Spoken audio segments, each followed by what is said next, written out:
This is Charlie Mato-Toyela with another video on how to make and play Native American flutes, and at this point I guess we can say musical instruments because we make a lot of different types.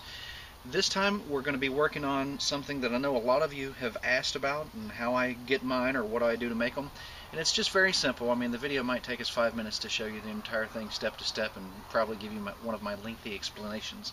But we have my burning tools here that I use for just about everything, and this is just a handful of them, but these are the ones I use the most.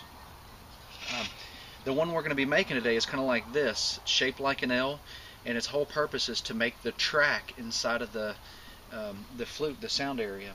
And we're going to make one of these today out of a 5/16 iron rod.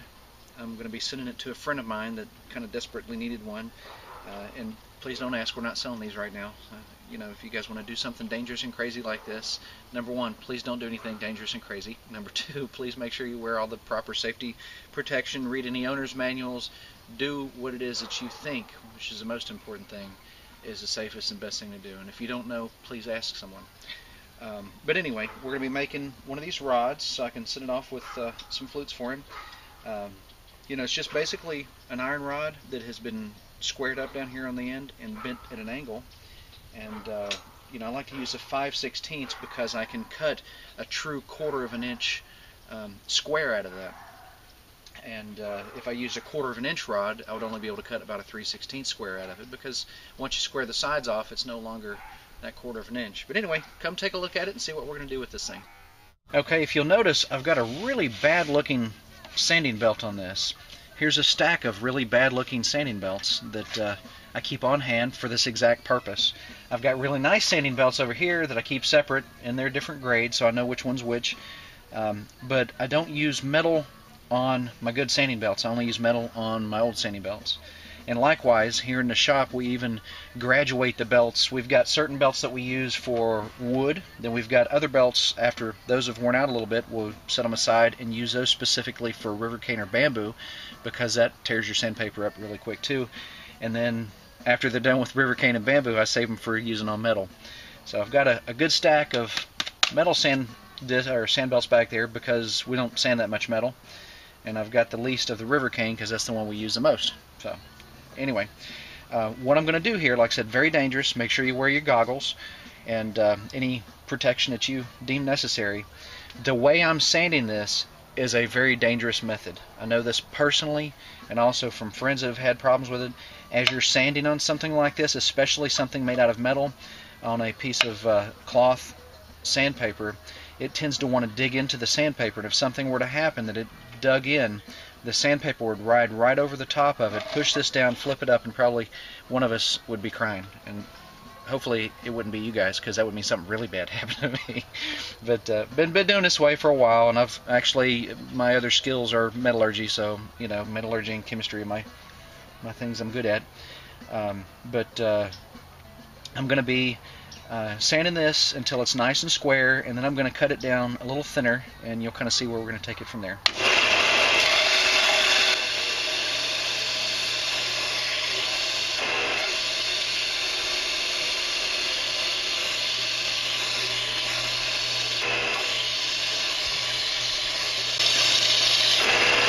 I gotta stop for a second. I know all the metallurgists out there are thinking that, oh no, he's changing the color of the end of this rod so it's losing its temper. But it's not a problem because we're not making a knife out of it. So just FYI.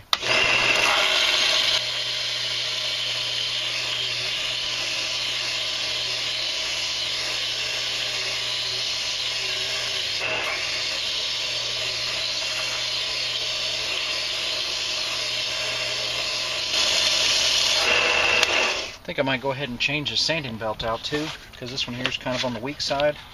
It might need to go in the garbage pile, which is our other sorting facility. It's just not cutting it. And one other thing too, a lot of you guys that are religiously watch my videos, number one, thanks a whole lot. I really appreciate you. I like to throw in a little technique every once in a while that'll help you out. One thing that you'll notice is I'm riding side to side from back and forth like this, grinding this guy down.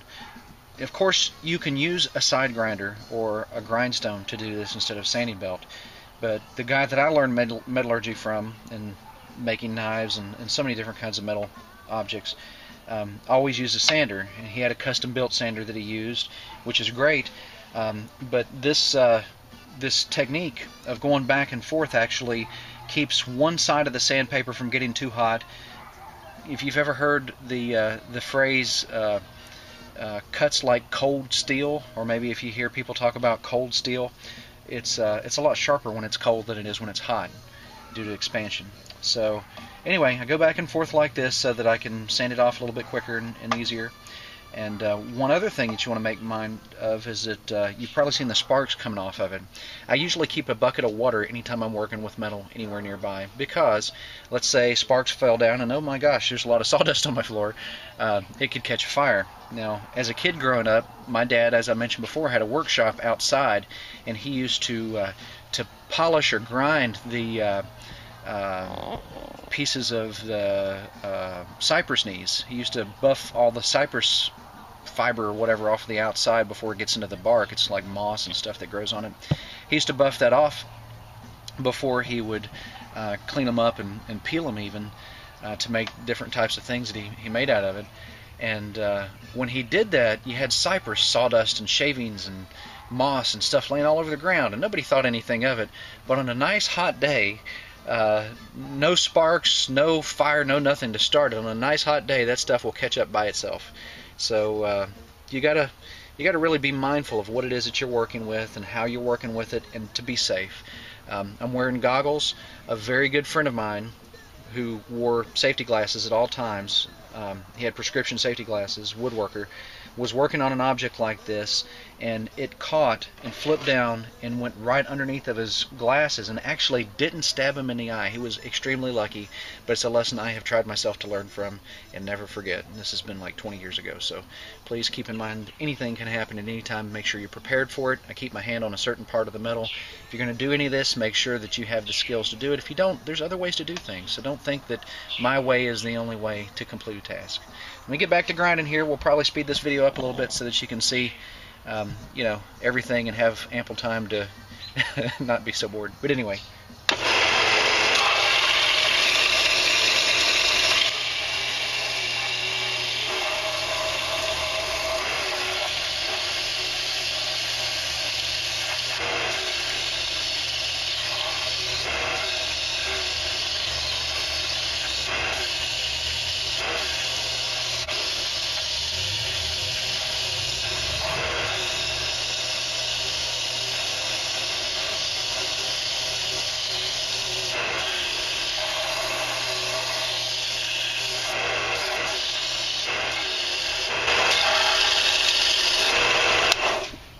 Okay, let's see what the next step is. So now what we're doing is we're heating up the area of the rod that I want to bend it into the L shape. And once we get it hot enough that I can bend it without disfiguring or deforming it too much, I'm going to use these pliers, grab it, and just give it a nice little shape onto it. But while we're waiting for the rod to heat up, I will tell you one thing that might give you some idea. These rods here, you can probably see, you may be able to see that one of them is a little thinner than the other one. These rods are ready to be cut off and remade. They're just about to their expiration date on the ends there. Just to let you know, after some time, due to a lot of things, basically carbonization is the main cause of this, which also leads to more oxidation. If you've ever heard people talk about carbon steel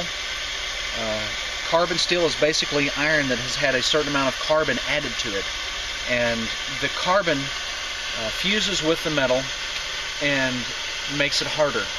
As it makes it harder, it becomes sharper, more brittle, and tends to rust faster. So that's why these guys look like this, and certainly we use them quite a bit. So that's why they're about ready to be remade. You see my little rod here starting to glow. Give it just another 3 or 4 seconds, and I'm going to give it a nice little bend. I like to try to do this always at one movement instead of trying to do it too many times. And I know I'm always talking about safety and be careful and all this stuff. You know, be careful of fire. I mean, it's a great tool. We use it every day. All of us do.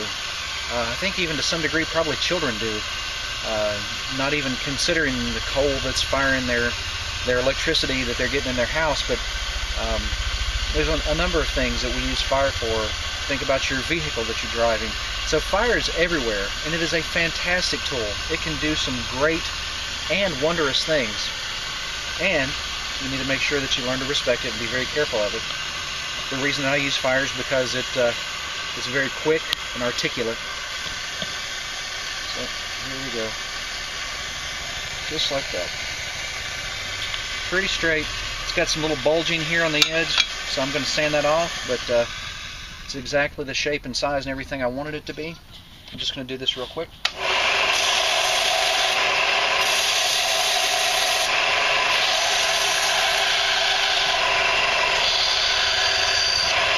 Some of our flute making videos, you may have noticed that the inside of the rod is as important as the outside.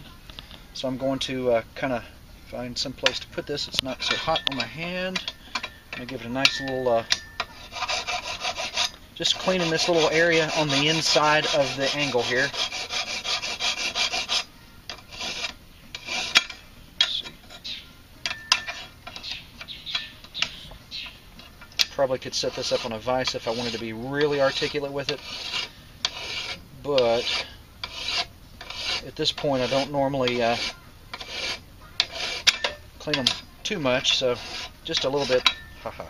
Anyway, just a little bit to give you a nice clean little edge there in this area. Keep in mind it's still unreasonably hot right now, so you don't want to touch that.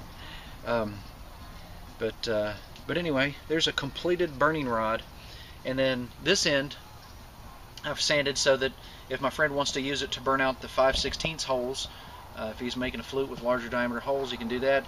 Or of course, if he wants to use a 1/4 inch rod, he can make his 1/4 inch holes, but at least he's got a really nice burning tool to make the flute track area with.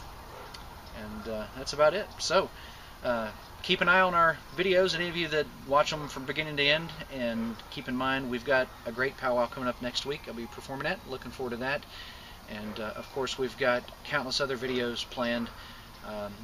You know, still thinking about that one on flute materials because I've got some ideas and things I'd like to share with you. But anyway, if you guys ever have any questions or anything at all, concerns or what have you, please feel free to contact us off of our website, which is bluebeararts.com or bluebearflutes.com. Also, you can catch us on Facebook at Blue Bear Arts, and always leave me a comment here on YouTube. Although they've made some changes to the way YouTube works, which may have slowed me down in my responses, I still try to respond to every one of them. If it's not me, it's Jesse. So thank you guys very much. Y'all take care, be very safe as always, and happy flute making.